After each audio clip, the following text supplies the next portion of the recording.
Hello, my name is Carrie Brown and I'm with the Central Mississippi Regional Library System. Today I'm going to be reading to you chapters 1 and 2 of Magic Treehouse, Tigers at Twilight, written by Mary Pope Osborne. Chapter 1. How far away? Jack and Annie walked past the Frog Creek Woods on their way home from the library. I miss Teddy, said Annie. Me too, said Jack. He's a really smart dog, said Annie. Yeah, said Jack, and brave. And wise, said Annie. And funny, said Jack. And here, said Annie. What? Said Jack. Here. Annie pointed at the Frog Creek Woods. A small dog with tan-colored fur was peeking out from the bushes. Arf, arf, he barked. Oh, wow, Teddy, said Jack.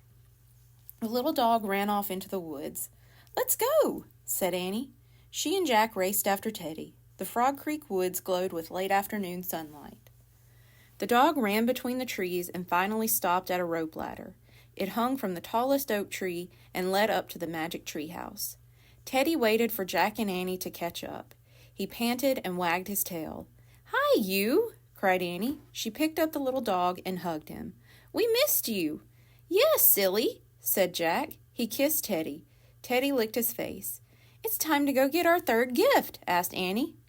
Teddy sneezed as if to say, of course.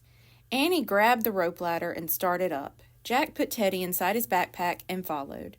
They climbed into the treehouse. There was a note from Morgan Le Fay. It was on the floor, just where it had been 2 days ago.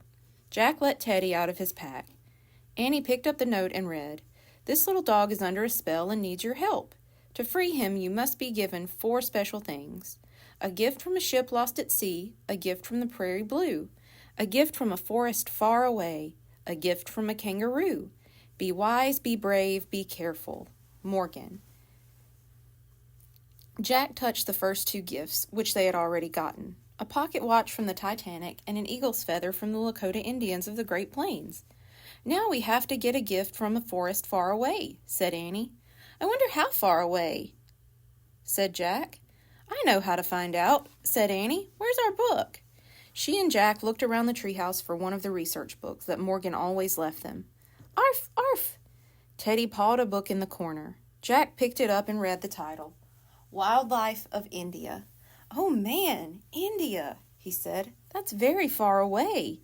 Let's get going, said Annie, so we can free Teddy. Jack pointed at the cover of the book. I wish we could go there, he said.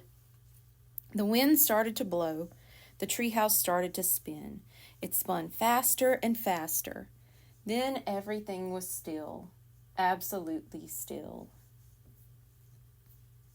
But only for a moment.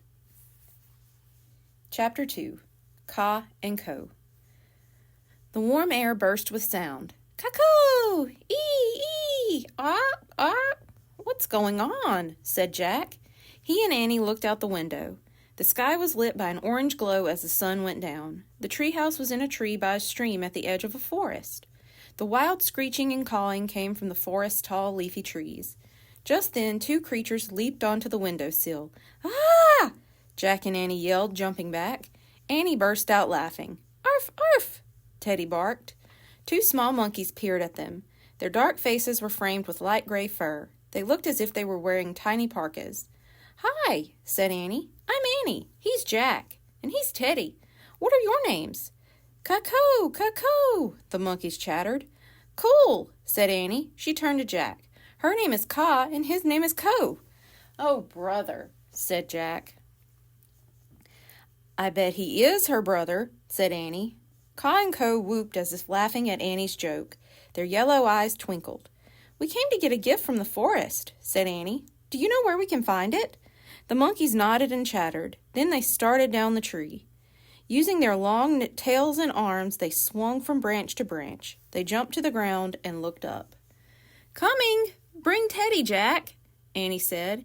Then she started down the ladder. Jack quickly flipped through the wildlife of India.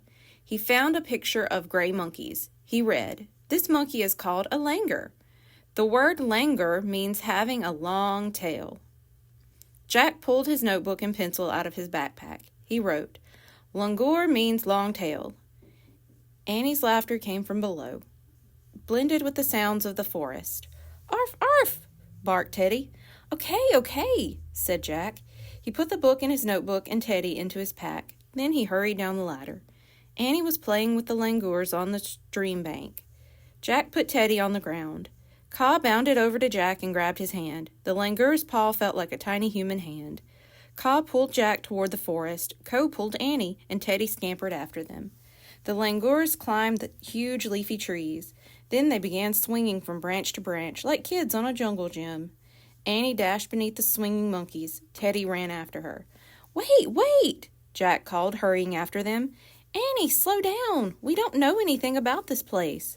The langurs slowed down as if they understood Jack's words. Jack caught up with Annie. They walked on through the forest. "This is so amazing," said Annie. Jack agreed. The sunset gave the trees a fiery glow. The hot air smelled sweet. Blue peacocks spread their tails. Yellow birds flew from tree to tree. Small deer ate red flowers in a clearing. "It's like paradise," said Annie. "Yeah, but don't forget the title of our book, Wildlife of India," said Jack. "Wildlife means scary animals, too." Jack noticed long, deep gashes in a tree as they walked by. He stopped. "What happened there?" he said. Annie shrugged and kept walking. Jack pulled the book out of his pack. There was a picture of a tree with gashes. He read aloud. "Tigers sharpen their claws on tree trunks. They leave big gashes in the bark." "What?" said Annie. She stopped and looked back at the tree. "See what I mean?" said Jack. "Tigers live here, and one of them just came this way." Thank you. Be sure to tune in next week for chapters 3 and 4. Goodbye.